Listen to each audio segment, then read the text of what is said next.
Welcome to episode 349 of the Energy Talks podcast. I'm energy journalist Markham. This is a live episode, which means that Energy Circle members are in the audience and they'll be able to ask questions of my guest after completion of the interview. Today, I'll be talking to Gil McGowan, who's head of the Alberta Federation of Labour. He's also a personal friend and one of the few people in Alberta leadership who actually understands the global energy transition and the existential threat it poses to the provincial energy sectors. Not to mention, and this is a key point, the opportunities Alberta could exploit if it chose. So welcome to Energy Talks, Gil. Hi, Markham. It's a pleasure to be here. Pleasure to have you, man. It's been, we should have had you on a long time ago, but we'll remedy that in the future, have you back again. And what I want to talk about today, Gil, is we do talk somewhat about the impact on workers of a changing global energy system. In particular, Alberta is kind of the epicenter of the Canadian oil and gas industry. And I should point out, we remember it was, Prime Minister Stephen Harper used to talk about Canada becoming a global energy superpower. Alberta, we already are a superpower. Canada is the fourth largest oil and gas oil producer and the fifth largest gas producer in the world, and 80% of that gets produced in Alberta, and most of the rest of it gets controlled out of Alberta because that's where the oil producer, the corporate headquarters are. So, when we talk about workers being displaced by the energy transition, Alberta will be disproportionately affected. And so you, as head of the Alberta Federation of Labour, I mean, you've taken a keen interest in this all the years that I've known you. So just give us the broad picture here. How do you envision Labour's role in the energy transition? Well, that's a good question, and I think most people don't think of unions, and often they don't think of workers when they engage in conversations about the energy transition. And in fact, it's usually a conversation between politicians and policymakers on one hand, and then business people and perhaps some people with technical interest on the other hand. But the energy transition has been an issue of central importance to working people and the unions that represent them here in Alberta for the reasons you stated. I mean, we are and have been an energy province for many years. It's what has buttered our bread for decades. And for those who are not familiar, I'm the president. I have the honor of serving as the elected president of the Alberta Federation of Labour, which is the largest worker advocacy group in the province. I've had this position for about 20 years. And not incidentally, my tenure as president corresponded almost exactly with the most prominent boom in the oil sands. So the big construction of mega projects in the oil sands started in 2004 when the price of oil shot up, and I was elected just in the midst of all of that. So the first Horizon plant was under construction. A lot of the stuff that we've seen over the years was still on the drawing board.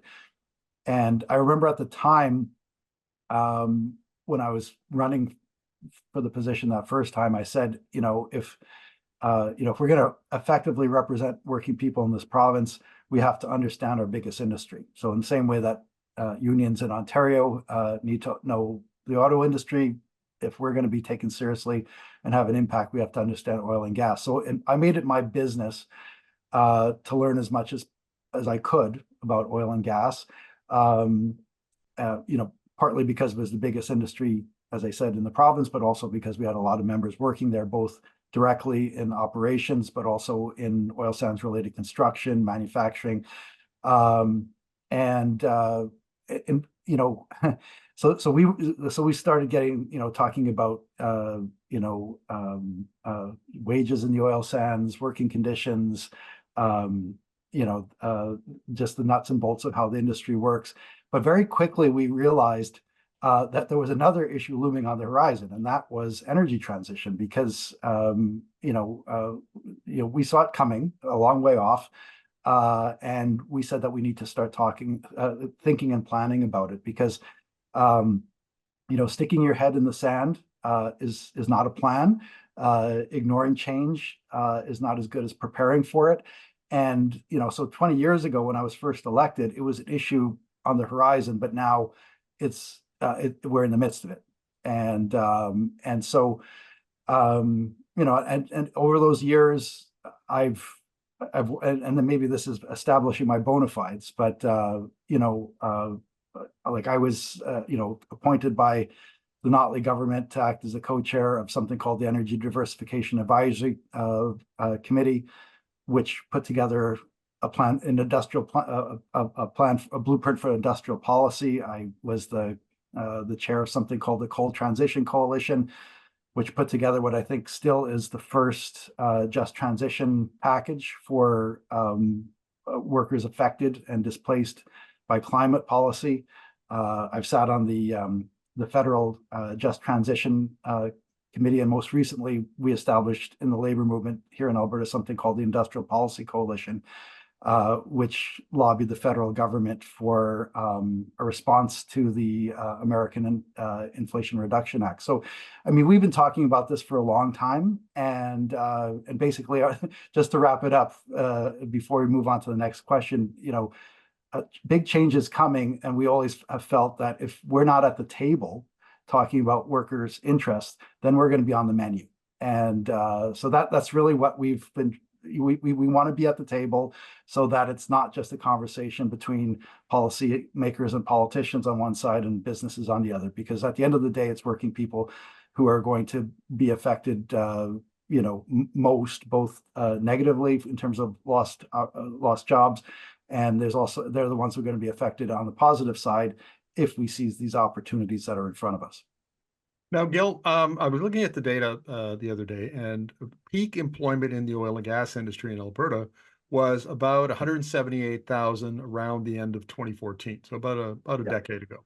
And it dipped down to, I think it went down as low as 127,000, 128,000.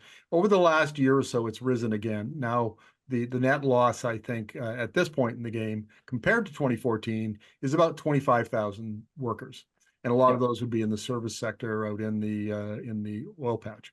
The employment numbers I have aren't broken down by the oil sands, but give us a sense of how many of those workers would be unionized, and in which sectors they might be working, like oil sands, service, pipelines, head office, that sort of thing.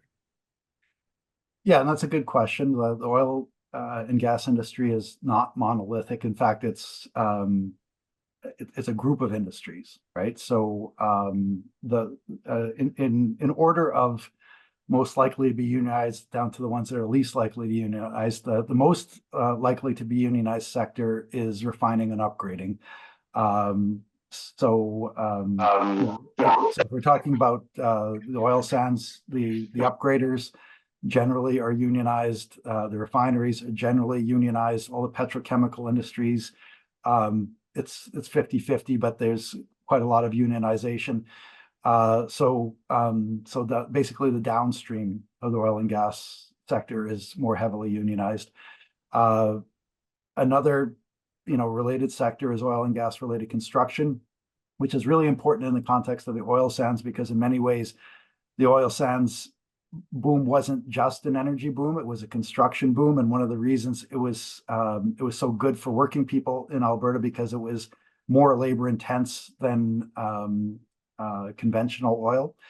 And because we had to build big plants, whether it was upgraders that actually did some of the value add, or just the in situ projects that were sort of the main thing in the most recent round of oil sands development.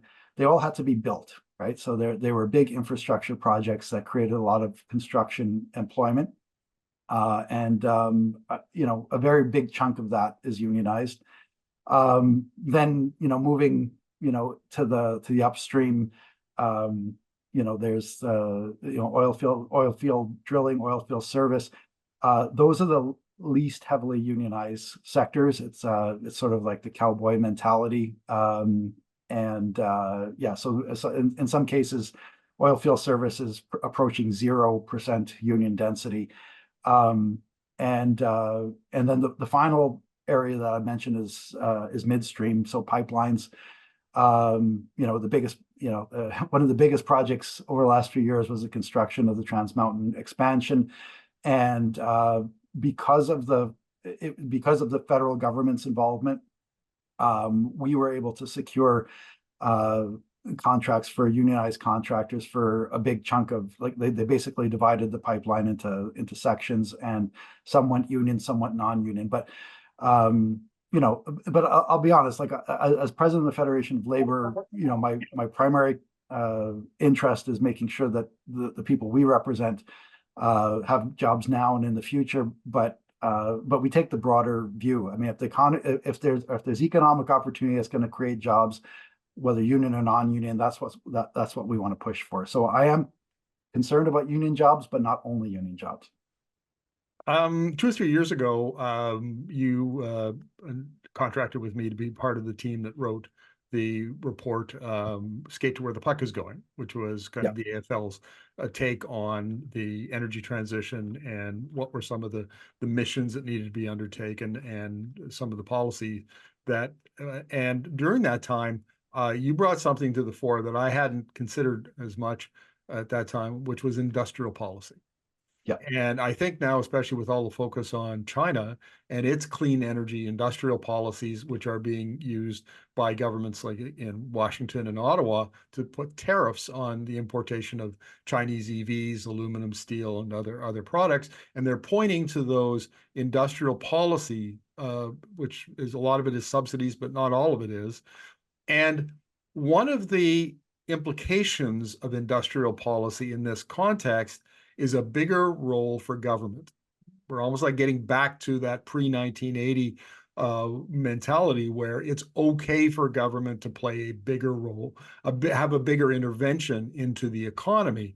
And given all the attention that's being that we have on both not only China but also the U.S. with the Inflation Reduction Act and Europe with the Green Industrial Plan, what's your current thinking about industrial policy and workers? Well, I'm glad you asked the question, and I certainly won't take credit for the trends, but I will say that we in the labor movement in general, and the Alberta Federation of Labour in particular, have been talking about the need for governments to embrace industrial policy, especially in the context of the energy transition. We've been talking about this for a long, long time, and it was very gratifying. It has been very gratifying to see governments embrace this approach. In some ways, it's sort of back to the future, because the industrial base of most Western industrial economies was built through active government-led industrial policy in the public interest, whether it was the Marshall Plan in Europe after the end of the Second World War, or New Deal developments in the States, like government support for things like the Tennessee Valley Authority. And in fact, you look at, the economies of Germany, Korea, Japan, the United States, Great Britain, all of them became industrial powerhouses, not because of, Thatcher style, Milton Friedman style free markets. It was governments deciding that they wanted to do these things, and then putting the force of government behind it to make it happen. In fact, I would argue that there's never been a strong industrial society that's been built without industrial policy, and we sort of lost our way in the 80s, 90s, and more recently. So it was, like I say, very gratifying to see governments, especially the Biden administration, embrace once again the idea of industrial policy. I just want to sort of emphasize why this was such a big deal for us in Alberta, and for me personally, as president of the Federation of Labour, the big aha moment for me actually came around 2017, when the Notley government was in power, and people will remember that they introduced the Climate Leadership Plan, which included the coal phase out, and that phase out was going to impact the jobs of a lot of our members. So we had a number of unions working in the coal-fired power plants, the associated mines, and when the companies decided to switch from coal to natural gas, there was a big hit to employment, especially in the associated mines. And the Notley government, to their credit, they came to us and they said, what should we do for these workers? They acknowledge this notion of just transition, but they came to us to find out what that meant. And so we went around and we met with we had about 2,500 members in the different mines and power plants. And to make a long story short, we met with them. We asked their opinions about what they needed to help them in the transition. And we used their suggestions to get a package for just transition that would help them once they lost their jobs. So we got, pension bridging, we got vouchers for advancing their education. We even got a relocation allowance if they had to move out of their communities. Lots of stuff. But at the end of the day, what those workers told us is that, all these labor market adjustment policies, they're great, they appreciate them, but what they really want is a job. And we didn't have that in the package. There was no next job, there was no next industry. And so that was the missing piece for us. And so coming out of that, when we start talking about the bigger transition in oil and gas, I was determined as president of the Federation of Labour, and based on my experience with the coal transition, that on the bigger transition, we would make sure that we had a plan that we could point to that say this is, and that there will be jobs. Here are the jobs, and that we as a labor movement would have a hand in working with governments to make sure that those jobs were created here and not somewhere else. And the only way to do that is through active industrial policy. So that's why like our approach now in the labor movement to just transition, if you boil it down to two words, the priority is industrial policy. Gil, in Alberta, when we talk about the energy sectors, we mostly in this interview, we've talked about oil and gas, but energy sectors also includes the electricity sector, power grid and the generators and so on. And I think everybody acknowledges that as a result of the energy transition, we're going to be electrifying a lot of the economy, and the economies like Alberta are expected to double or triple the size of their power sector. So given that there's going to be tremendous change in the power sector as it expands, the oil and gas sector as it probably in the 2030s contracts, but certainly between now and then consolidates because it wants the lower costs, and that'll have an impact on labor. What do you see for the outlook, the employment outlook in those two sectors, and what might we do to build new sectors or to do something to create jobs to offset job losses? Well, I'm glad you asked that question, because we asked that question ourselves in the labor movement. I mean, we have a lot of people working in oil and gas. They are worried about the future. They're saying, what comes next? That's the big question, right? And will what comes next provide the kind of employment opportunities and the wages and to sustain the quality of life and the economy here in Alberta? So as I mentioned, as we were contemplating these questions, we at the Federation of Labour pulled a new coalition together. So, as I mentioned, the Coal Transition Coalition, which was the coalition of unions representing workers who were displaced by the Climate Leadership Plan. But more recently, we decided to pull together a coalition of unions who work in oil and gas and oil and gas related construction. So we have unions representing oil and gas workers, manufacturing workers, construction workers, transportation workers, and we created this thing called the Industrial Policy, which eventually ended up being called the Industrial Policy Coalition. I chuckled because we didn't have a name for it at first, but we decided that industrial policy was the thing that we wanted to focus on. And we saw an opportunity with the federal government because, the federal Liberal government, especially when they entered into the Supply and Confidence Agreement with the NDP, they were looking around for things that they could do to pivot the economy towards a lower carbon future. And we saw an opportunity. And so we came together.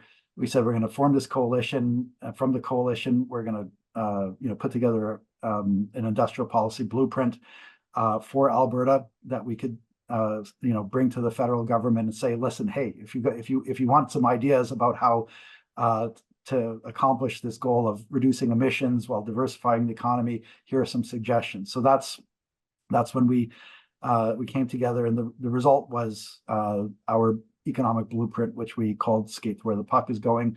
That's borrowing from that famous Wayne Gretzky phrase that you succeed in hockey as in life by going to where the puck is going, not where it has been. And we all agreed that the puck is going towards a lower carbon future. And so we put together this blueprint and shopped it to the federal government. He said, if you're going to respond, for example, to the American Inflation Reduction Act, if there's going to be a Canadian response to that, here are some suggestions. And so, and not to blow our horn too much, but a lot of those investment tax credits that the Liberals eventually ended up settling on, so the clean tax investment tax credit, the hydrogen investment tax credit, etc. Those were things that we suggested. We also suggested attaching labor conditions so that if you're going to spend public money on these kind of investments, that companies could access more capital if they agreed to pay prevailing wages and to use these projects to train the next generation of tradespeople. So very similar to what they did south of the border. But that was, so so that's, we took this opportunity with a government that was casting about for some ideas to jump on that, and I think that we actually did really well in terms of getting billions of dollars committed with the labor conditions attached. Well, let's talk about government. So let's assume that you have two dinner meetings, because we don't want to get Premier Danielle Smith and Prime Minister Justin Trudeau around one table. But if you had a chance to have dinner with each of those leaders, and you had their ear for a meal, what would you say to them? Well, I'll start with the easier one, which would be Trudeau, because we've actually had a very good experience working with the current federal government. And once again, I'll stress, since they were in minority and they entered into the supply and confidence agreement with the New Democrats, both of those parties were very keen to work with the labor movement in general, but specifically with Alberta, because they understood, as you mentioned at the outset, that in the energy transition, there's some provinces that are going to have to do more heavy lifting. And Alberta is probably the one that's going to have to do make the biggest changes. And so they knew that. We've got 12% of the population, 40% of the emissions. Our economy is based on oil and gas, which is going to be the industry that's going to have to change the most. So to their credit, they came to the table, very willingly. And so if I was to sit down with Trudeau right now, I would say, first, thank you for working with the labor movement. Thanks for implementing a bunch of the ideas that we put on the table. But what I would tell them is that what we've done in Canada is not working as well yet, anyway, as what Biden did south of the border. And I would say we need to find out why our version of the Inflation Reduction Act here in Canada is not producing the same kind of results as the Inflation Reduction Act south of the border. So if you the IRA has now just recently celebrated its second birthday.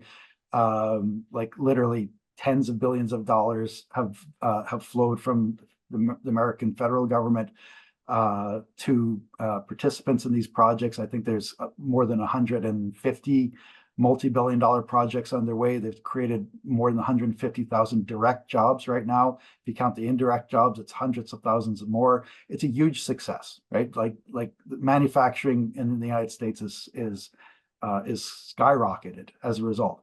The same cannot be said here in Canada. Like here in Alberta, we only have one project really that where a final investment decision was made as a result of those tax credits, and that's the net zero hydrogen project for Dow in Fort Saskatchewan. And they've literally just started site preparation. And and just as an aside, Dow so far has not accessed any of the labor condition money, and they're not hiring any union contractors yet for the site preparation. And so I'm actually actively in conversation with the federal government now about basically what WTF, what's going on, right? Why has Dow decided not to access these funds? But in the States, it's one project after another. And so like I would say to him, we need to talk about making our industrial policy as effective as the United States. My conversation with Danielle Smith, I'm not even sure she would take a dinner invitation from me, to be honest. Oh, this was a rhetorical exercise. We both know Yeah. it's not gonna happen. So like I don't know. I mean, like I would if I had her ear for some time, I'd say you're missing opportunities. Like this is one of my big frustrations when dealing with conservatives here in Canada, both at the provincial and federal level. And I've had long conversations individually. I've also given presentations to parliamentary committees, with a whole bunch of federal conservatives, and they all have the same problem. They in my mind, they think that the energy transition is a choice that they can make, and they basically say we're choosing not to do that. Well, I'm sorry.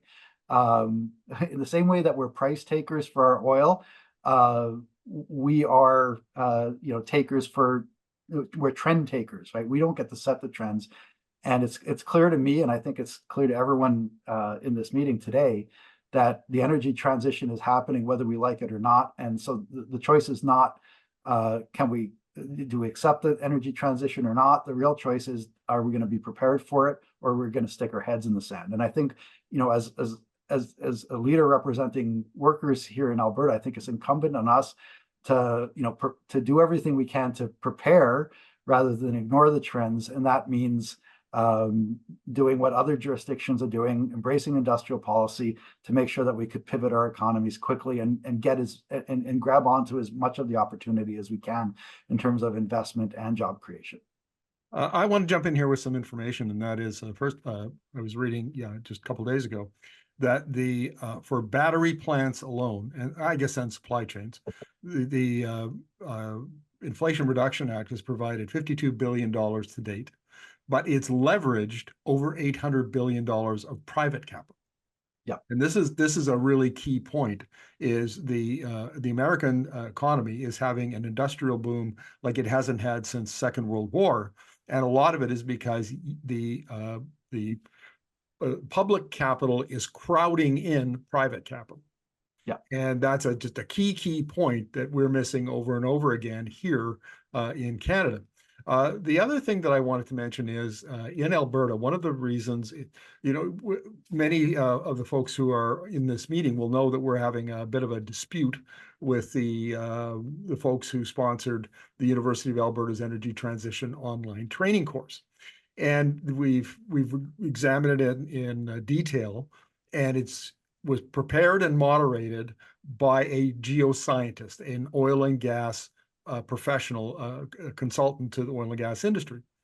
And when you look into it, when you read the course, which is like 8 or 10 hours of video, it's very clear that what they've done is they have looked back at the history of the rise of commodities, coal, oil, and gas, and then extrapolated that past into the future.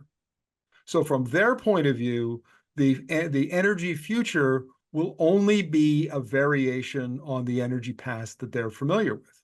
And they've completely ignored like huge swaths of scholarship and data and policy debate and on and on. It's almost like a bizarro world where a lot of the energy transition conversation that's taking place in the US, in the EU, in Asia, is completely absent from this course. And I think the reason this is relevant here, Gil, is because that course accurately represents the way the leadership in Alberta thinks about the energy future. And I'm talking about the Alberta government, including the politicians. I'm talking about the oil and gas leadership, including the CEOs. I'm talking about the business leadership.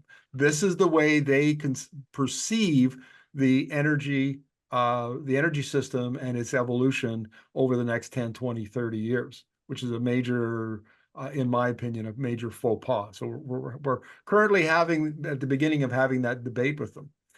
Let's wrap this up now. We've got just a couple more minutes.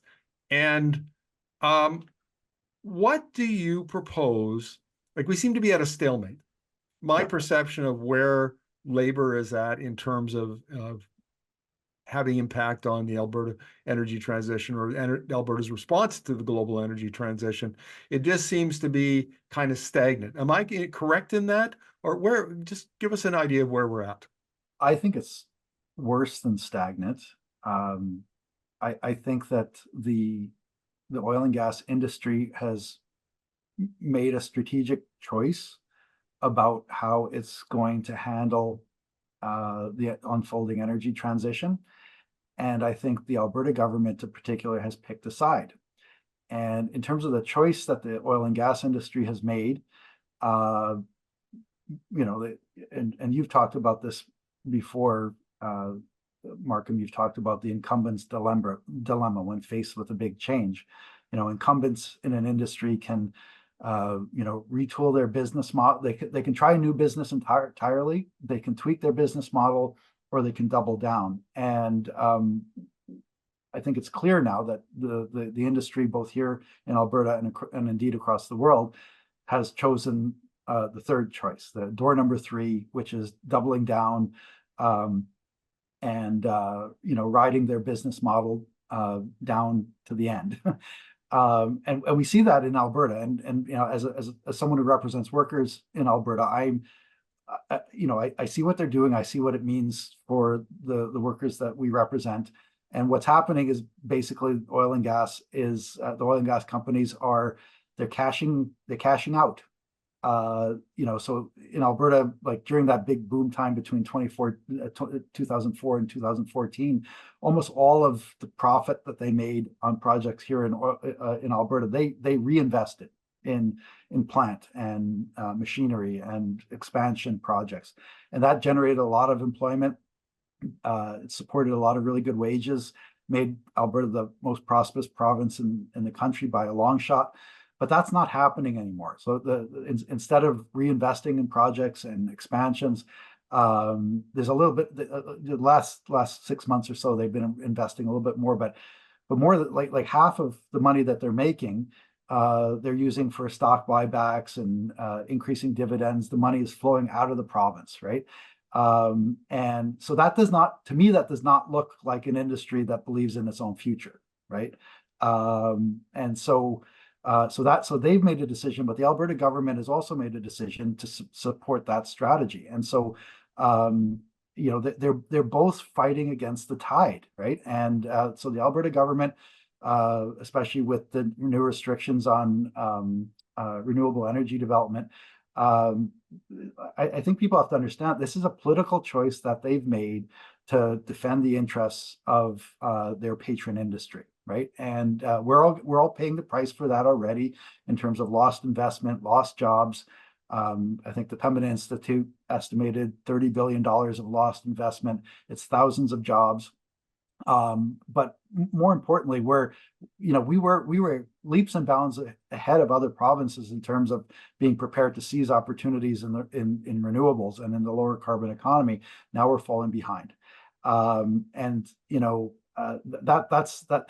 the big challenge. And that's actually one of the reasons why the Canadian version of the IRA is not working, is because we've got provincial governments, especially in the energy province, that are actively fighting against it. And so I hold very little hope of ever being able to convince Danielle Smith to change her view. And I think that we're just going to have to batten down the hatches for the next couple of years, wait for the next election. And in the meantime, I'll be really candid about this. I'm gonna spend my time trying to convince the New Democrats that they need to get on the industrial policy bandwagon. They need to look south of the border at the IRA. They need to look to Europe. And the final point I'll make is that when it comes to industrial policy, even if you can say you don't support industrial policy, but what you're really saying when you say you don't support industrial policy is that you're accepting someone else's industrial policy. So like if we don't do it and protect our own industries and create our own champions and create jobs here, it just means that that doesn't mean that there won't be industrial policy. It just means it won't be ours. It'll be China's instead, right? And that's a lose-lose proposition in a world that's changing fast. A couple of anybody who wants to ask a question of Gil, please go down to the reactions icon at the bottom of your Zoom screen and click on that, and then click on the raise hand, and then I'll go down the queue and ask you to ask your question. One of the things that I just while people are doing that, I want to just make a couple of points.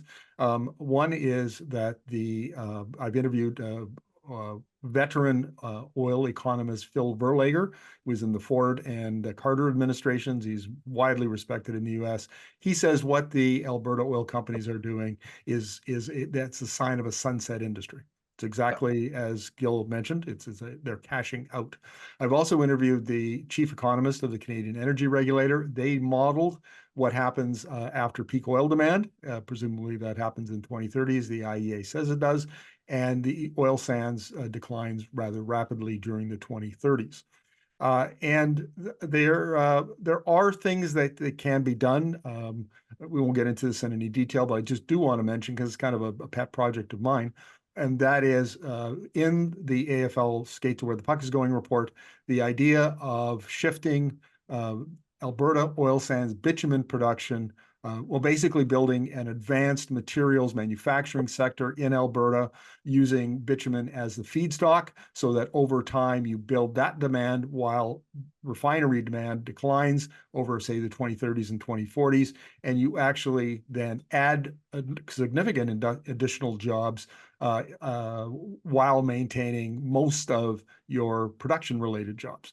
So there are strategies out there that are available and are potentially viable, at least certainly worthy of discussion. Okay, we've got Roger Gagne. You're first in line, so if you would ask your question, please. Yeah, sure, thanks. Gil, I've really enjoyed your talk. You've really had some very punchy lines that made me put up a thumbs up or a clapping in the reactions. When you were talking just now about how you don't expect to be able to change Danielle Smith's mind, you reminded me of something that Amory Lovin said, change your managers or change their minds, whichever comes first. And I think that 3 years is a very long time. The UCP have a habit of eating their own leaders. And also, they keep having missteps. They keep shooting themselves in the foot and creating enemies in their natural allies in rural Alberta. I don't know. Sorry? Oh, someone didn't have their microphone muted. Oh, I see. Yeah. Okay. Yeah. So I like my focus this year is to reach out to people in rural Alberta and to political conservatives, not elected officials, but political conservatives who are willing to talk about climate. And like I said, 3 years is a long time. I continue to hope that something will happen. Maybe they'll lose a couple of MLAs. Maybe they'll choose a new leader. I don't know. But is there a question in there, Roger? No, I'm having a bit of a disagreement with Gil that we're locked into this 3-year time span. There's nothing we can do. I don't think that's exactly what he said. I think he was responding to my hypothetical about having dinner with Danielle Smith and the response that he would get. But Gil, do you want to respond? Yeah, Roger, I agree with you 100% that it would be great if we can find a way to turn the ship around sooner than the next provincial election. But we do live in a parliamentary democracy, and when a party has a majority, they get to do what they want until the end of their term. And I don't see a lot of appetite within the current UCP caucus, and I see even less appetite in the broader membership to address issues related to the energy transition. This is a group of people who are firmly in denial, and they're not an insignificant portion of the Alberta population. I mean, we've done polling on this issue, and the encouraging thing is that there's like 65% of Albertans who accept that we're in the midst of an energy transition, who believe that we should prepare for it instead of sticking our heads in the sand.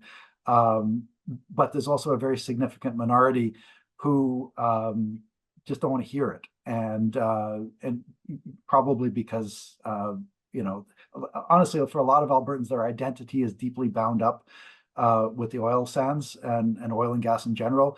And that's true with a lot of our members too, and they just don't want to hear it. But here's the problem: those people dominate the UCP, and they dominate the government. So, having said that, I think we need to use the next few years to get people talking about this, and not only to sort of better reflect the majority who actually think that we should prepare for change and seize opportunities, but also to give them hope, right? And so we at the Alberta Federation of Labour have been trying to do that, partly through the publication of our blueprint, Skate to Where the Puck is Going.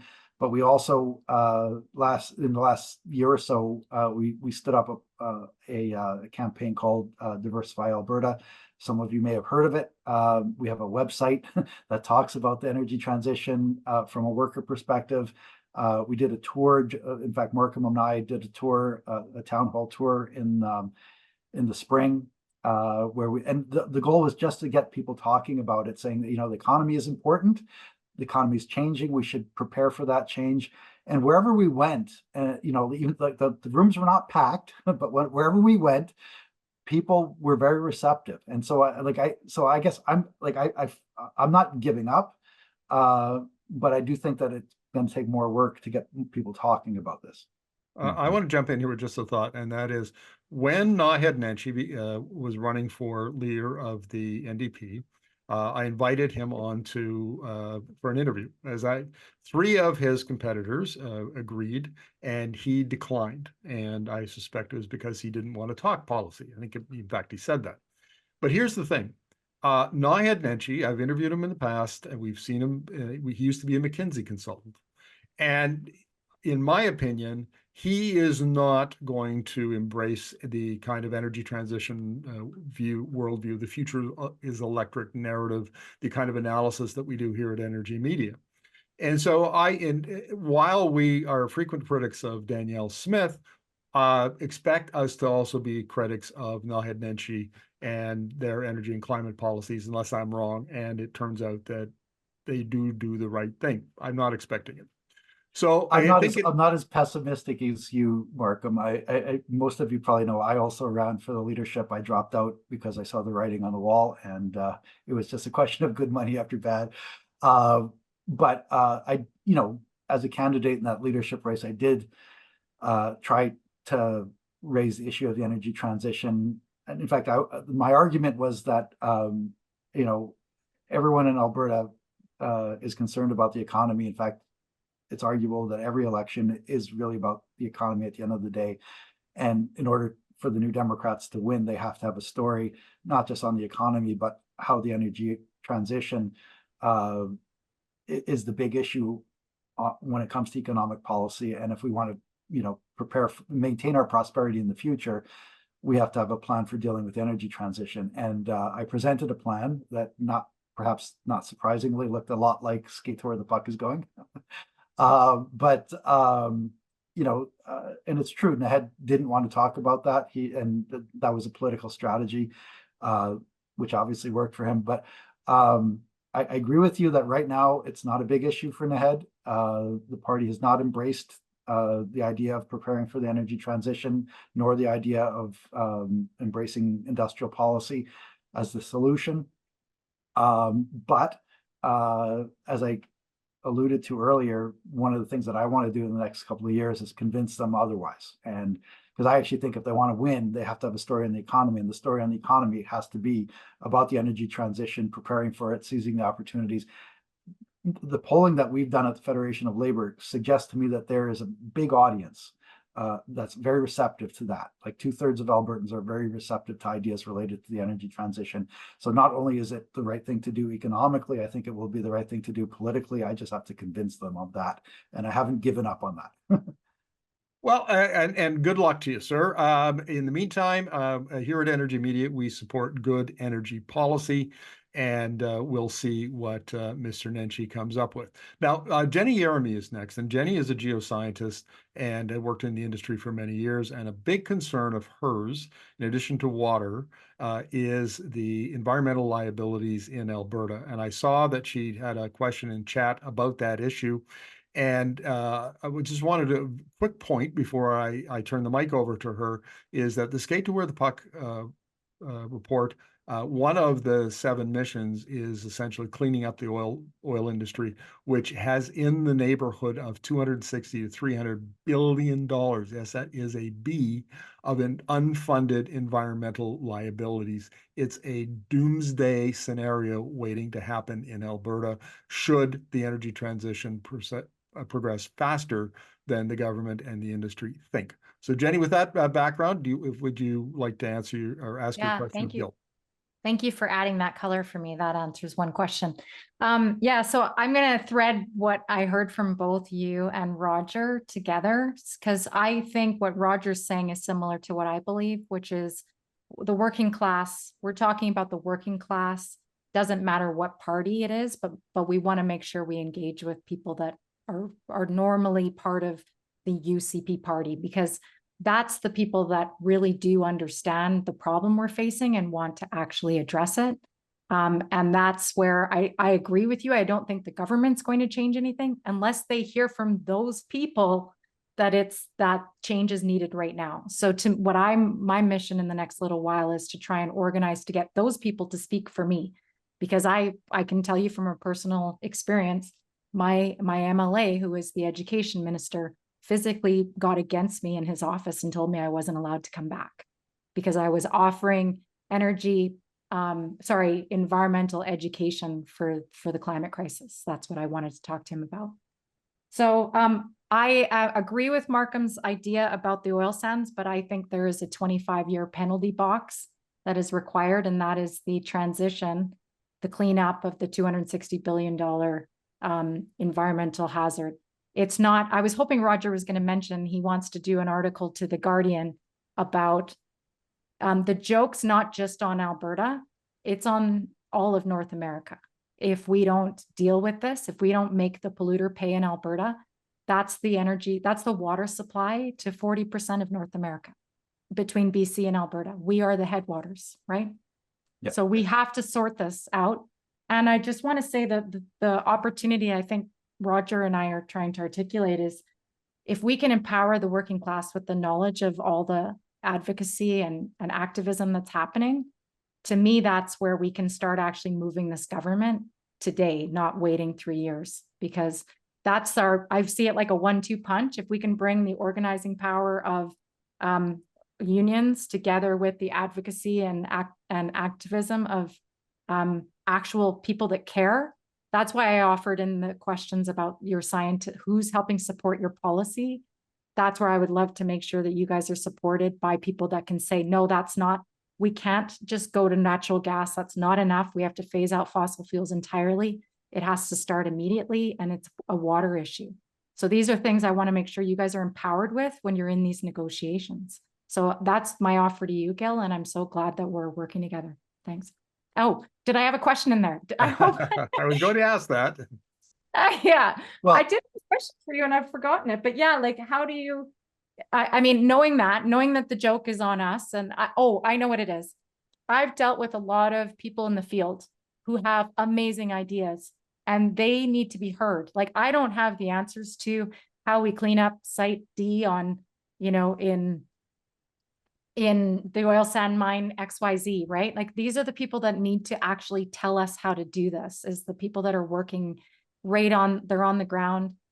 So I guess my offer to you is, how do we start empowering those people to know that they not only should be at the table, but helping make those decisions at the table too? There, I finally came to a question. Yeah. Well, thanks, Thanks, Jen. Jenny, and thanks for the offer. I will take you up on it, because I agree that there's a lot of potential for environmentalists and academics and people in industry who know the more technical side to work with labor, because you're right. I mean, the working class people are an important part of the UCP base, and the UCP at the provincial level, the CPC at the federal level, they spend a lot of time courting working people. The problem is that we have a poisoned information and political environment. There's a lot of bad faith actors on the political stage, and their enablers in the right wing media. They are trying to portray anyone who talks about the energy transition as ill-informed at best, and traitors to Alberta at worst, and then they're preying on the fears, and these are very legitimate fears of working people, including those who I represent. They make their money in oil and gas. The oil and gas help pay for their house and send their kids to school and maintain their standard of living. And honestly, a lot of our members are very proud of the work that they've done over the past 10, 20, 30 years, building this incredible industry that has brought us so much prosperity. And so that my approach to that is to celebrate what we've accomplished together, celebrate what the industry has done for our province generally, but for individuals and families. There's absolutely no doubt that that has been the cornerstone of our prosperity. But so you're right. If we can mobilize more working people, especially those who work in oil and gas, they probably have more hope of moving the UCP than a group of environmentalists or card-carrying New Democrats if they're in the tent, they're more likely to influence the tent than those of us on the outside. So and honestly, that was the idea behind Diversify Alberta and the tour. We're intending to continue that work, but it's tough, right? Like a lot of our members, they've been targeted by this misinformation, and they're sort of swimming in it. Whether they pick up their phone, they're on YouTube, they're like the conversations in the work site. Anyone who talks about energy transition has been demonized, and so, but that doesn't mean we're like, as president of the Federation of Labour, I'm committed to having these conversations, and I agree with you that could be the mother lode if we can actually get over that hump. I think and that's one of the reasons that we've been doing polling with the public, with our members. We're trying to figure out what kind of language works best, how best to bring up these issues. To see a positive future, like you said, that's what we have to paint for them, and that's what's absent. That's the opportunity. Well, that's one of the reasons we did skate to where the puck is going, was partly a document to lobby the federal government, but we also wanted something concrete that we could point to and say, this is not just a bunch of left wingers doing the hand wavy thing about a future opportunity. We wanted to so we talked about pivoting towards materials in oil and gas. We talked about the usual stuff like retrofitting houses and public transit, but also things like jobs in renewables, new manufacturing industries, stuff that was real and tangible, as opposed to just notional, right? So and when we've had a chance to present this stuff to our members, they're very receptive to it. It's just that we're just scratching the surface right now in terms of the numbers of workers that we're actually talking to. So, but we have hopes to increase that number. I'm going to call on Sean and Kessler in just a moment. I want to make a point, respond to a point that you made, Gil, which is about the misinformation and the how the workers and other Albertans have been misled. oil and gas engineers, geoscientists who belong to a PEGA, it's a regulatory body, and other people who are involved in the industry and have been for, 30, 40 years, whatever, often paint themselves as energy transition experts. And we are pushing back on that. They, in fact, do not have any energy transition expertise. All of their expertise is in some specialty within the oil and gas industry, might be in the power sector industry. That does not give them the kind of background. It doesn't give them the evidence. It certainly doesn't give them the theoretical framework. And I think this is really important. In my work as an energy journalist, I've interviewed dozens and dozens and dozens of people who were actually working in energy transition scholarship. They might be at the Oxford University, as they one today that I interviewed was, or might be at a think tank like Rocky Mountain Institute. But all of that gets ignored, and instead, these folks who are misinforming and misleading Albertans, what they're doing is simply relying upon the legitimacy that is conferred with their experience in the oil and gas industry and repeating narratives that have no basis in fact or evidence. And one of the things we have to do is stop listening to them. Do not ever listen to Brett Wilson. Do not ever listen to Brad Hayes, who's a geoscientist, a professor at the University of Alberta. There are many just like them, and they are not legitimate energy transition analysts. And we need to push back and say, no, your voice is not legitimate in Alberta in this energy conversation. That's one of the ways we can change the Alberta energy conversation. Okay, I've had my little rant. Sean, you're up next, sir.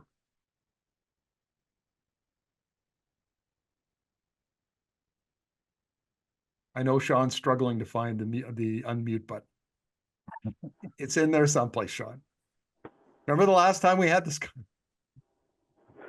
Thanks for your talk, Gil. I There we go. appreciate it. Oh, I wish I had a new horse to beat, but I'm going to beat that same one that everybody else had. Kind of what Jenny and Roger, and also a little bit what Markham just said. I guess what I want to hear from you is, I like what you're saying about industrial policy and how if we're not following an industrial policy of our own, we're following somebody else.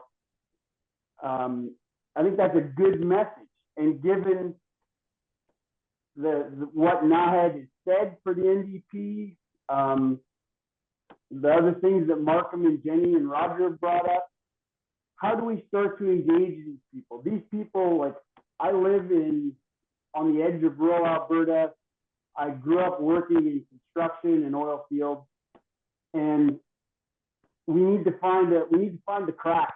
And maybe this is it. I like what you have to say on industrial policy, but as the person representing the workers, how do we find that crack? How do we get in there? What can you do to help us get in there and talk to these people? Yeah, thanks, Sean. And honestly, that's the $64,000 question, and it's one that we at the Federation of Labour are grappling with, and so far not as successfully as I would like.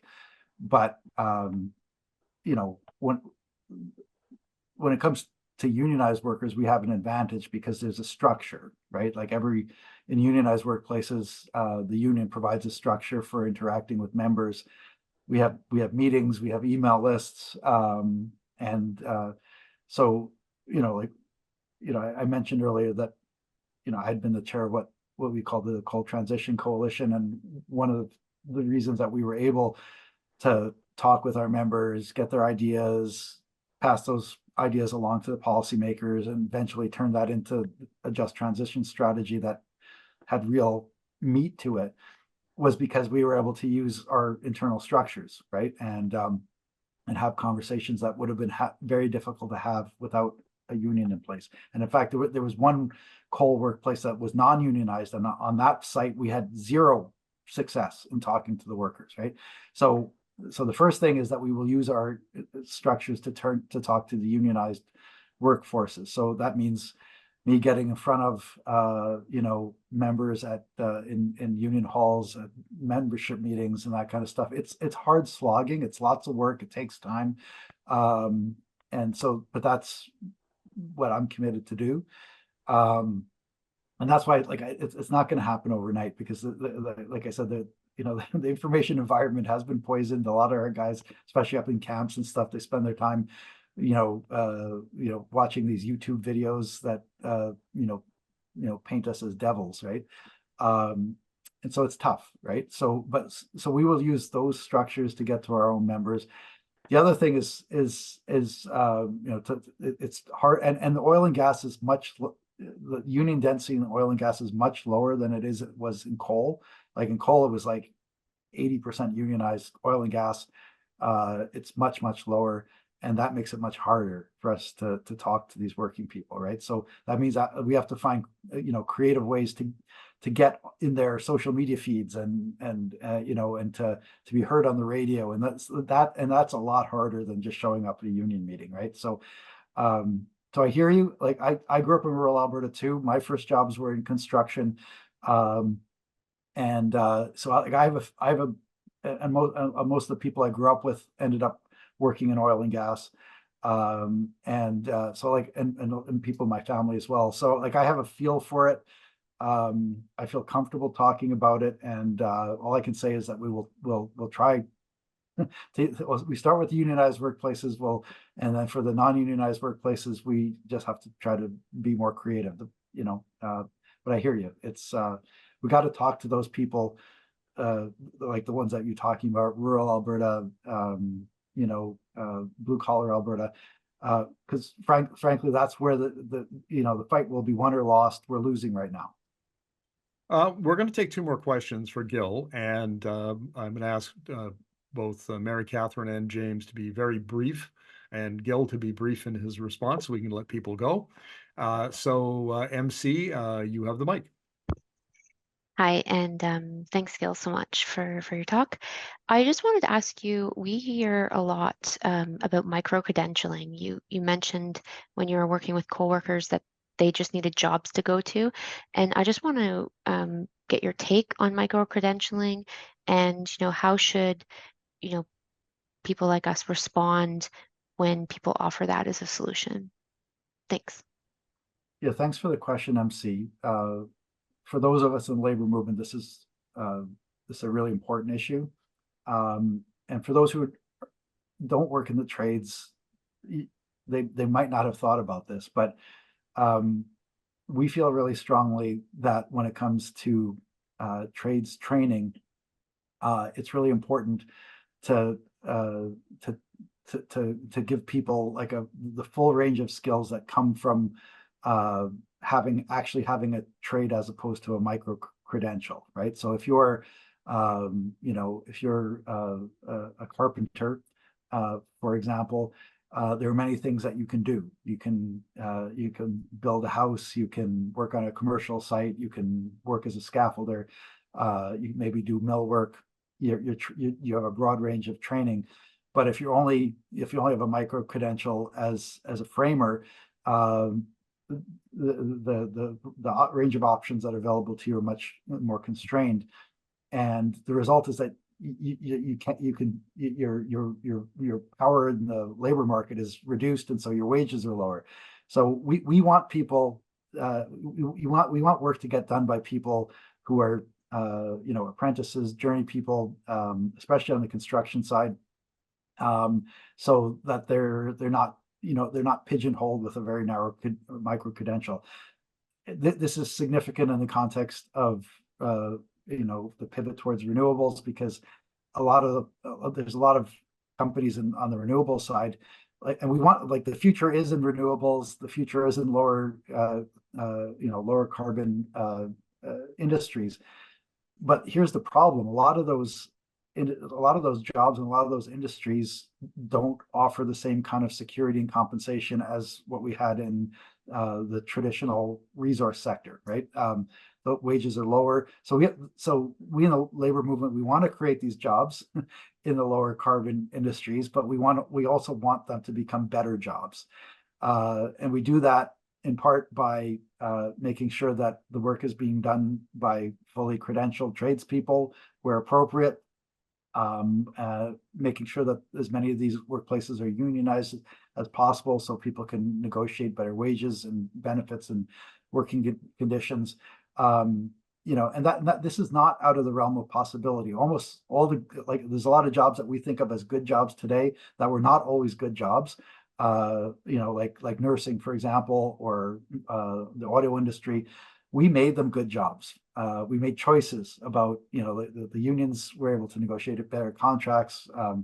We turned crappy jobs into better jobs. We have to make sure that the jobs that we're creating are not crappy jobs, and that's not just important for the individuals, but it's also important for the political buy-in. Like in order for all of this to happen, we need support from the public, especially the affected people, and they're more likely to support it, this transition, if they're moving from good jobs to good jobs rather than from good jobs to crappy jobs. Okay, James, you're up next.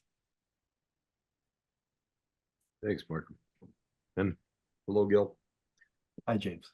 I got here really late and I missed pretty much everything, and I'm sorry about that. But I did get here in time to hear you mention some polling that you guys have done, some research, and 66% of Albertans are interested.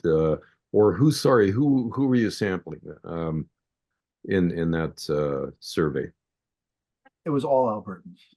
Yeah, Okay, so it wasn't just unionized Albertans. It wasn't just our members. These are province-wide polls, and it's consistent. I mean, there's yeah. So, but our polling, and it wasn't just one poll. We've done a number of polls over the past 10 years, and they all suggested to us that Albertans are ready to have this conversation. Though, with the caveat, people buy the idea that that an energy transition is underway. They buy the idea that we should prepare for it rather than stick our heads in the sand. But they also buy the idea that we shouldn't move too fast. Okay. That's an important distinction. And was it AFL or NDP that commissioned this research? AFL. Just to know. Pardon, AFL. Okay. Oh, yeah. Because I mean, coming back to Markham's comment about the non-legitimate voices that are being regarded as authorities on energy transition at this point. And I think that's actually really important point. I see it as an opportunity, basically. Who can become the legitimate voice? And that opportunity seems wide open at this point, even though there are these established voices that carry legitimacy in the minds of a lot of Albertans. They can't actually carry the conversation in a constructive way because of basically the limitations of their own understanding of the energy transition. And I'm again picking up on the point that Markham was trying to make here. Given the appetite for a public discourse focused on the energy transition and its relevance to Albertans going forward, focusing in on this question of legitimacy, what defines the legitimate voice in the minds of the people of Alberta at this point? And I think what's happening right now with people kind of defaulting to these voices in the oil and gas industry, or they might be in academia, but they're still very much speaking for the benefit of the oil and gas industry. They're not going to be able to carry the conversation very much further than it's already happened, and especially with the kind of attention that's being drawn to the narratives that are there. And so I'm really just wanting to point it out at this point that there seems to be a wide open opportunity there, and that's where to focus our attention going forward, is on building that legitimate voice that can actually carry the conversation and build on it and build legitimacy in the minds of the people of Alberta going forward. Yeah. Gil, if you could keep your answer fairly quick, that would be appreciated. Yeah, I mean, this is a really important point, and it's one that I struggle with. in fact, Mark and I just recently had a conversation about, legitimate voices in general, and specifically, like, what is my role as a union leader? Because I am not going to pretend that I am an expert in transitions. I'm not an expert in on the technical issues and stuff. All I can do is say, as a labor leader representing working Albertans, to say that, change is coming. It's going to have implications for working people. It's going to have an impact on our wages and our job opportunities. It's going to have an impact on our economy. There are threats, there are opportunities. It's better to prepare for these things than ignore them. And I guess that's my point. I mean, like, there's no one voice that is going to be enough to change this conversation. It's got to be a chorus, right? And I'm out there trying to start a conversation in my little corner, and from my perspective, based on my concerns and my constituency, to say that, and it's a pretty big constituency, right? I mean, like, everyone's a worker, right? I know that there are many other people here in Alberta, longtime Albertans, not foreign interlopers, who see change coming and think we should prepare for it, who have ideas about how to seize opportunities. But as a longtime Albertan, I think this will probably resonate with a lot of you, like, I grew up in rural Alberta, and people sort of internalized this notion that if you speak out, you get whacked, right? Or you pay a price for it. But I think there's a tipping point. There's a tipping point where change is so obvious, the opportunities are so obvious, the downsides of not acting are so obvious that people will eventually start speaking out. So I'm gonna, I'm committed to going out there, having the conversations. I know you are, James. I know, Jenny, you are. I think it's like, it's like one of those drip, drip, drip things. Change happens slowly, and then all at once, right? It seems pretty bleak now with the UCP in charge, and sort of the orientation that they've chosen to take. But I actually do think that we're closer than we think to that tipping point. The more that we have these conversations, the more that people who have some kind of profile like me go out there and have these conversations, that the tipping point comes closer and closer. So I'm only a legitimate voice, as in my little corner of the debate, right, of the discussion, so that's why I'm trying to keep my focus on workers' interests, jobs, wages, economic opportunity. I won't pretend to be something that I'm not. But to Markham's point, a lot of the people who are pretending to be the experts, they're also something that they're also something, they're not the real experts, right? So so anyway, I'm cautiously optimistic that as long as we continue these conversations, the time will come, probably sooner rather than later, where it's obvious to everyone that the energy transition is real. It's not a choice that we can make by electing a conservative government. The past is past. The future may be scary, but it's also filled with opportunities as long as we choose to seize them. I want to wrap this up, Gil. I want to thank you very much for coming, for being interviewed today, and your your thoughts and your very frank responses to the questions that have been raised by the folks who asked them. I want to wrap up this by saying that the whole purpose of the Energy Circle is to change the energy conversation in Alberta. And there are two general ways to do that. One is to promote a positive vision of where we can go, how the opportunities that are afforded to us by the switch away from fossil fuels and the rise of clean energy technologies like wind and solar and EVs, all of that stuff. That's great. The other thing is, the other part of this, the other stream, if you will, is to push back against those who are pushing false narratives. and using their expertise that they've gained in other areas that is not relevant. And as part of the work that I've been telling you about lately over the last 2-3 weeks, I've been talking to like Professor Doyne Farmer at Santa Fe Institute, who James put me onto, Anders Hove from the Oxford Institute for Energy Study, people like this who are actively involved in energy transition studies. There is a tremendous body of scholarship and of analysis that comes out of think tanks that we can tap into and adapt to the Alberta context. And we don't have to rely on the old, tired old horses that are coming out of the oil and gas industry. There are fresh voices, fresh scholarship, fresh ideas, and they're informing a lot of the work that we're doing now. So on that note, thank you very much, everybody. This will be posted as both a podcast on our Energy Talks podcast platform. You can also find it on the Energy Media YouTube channel. Please share it with your networks. Share it by social media, by email, however you can. Share it, and we'll look forward to seeing you at the next one, which will be next month.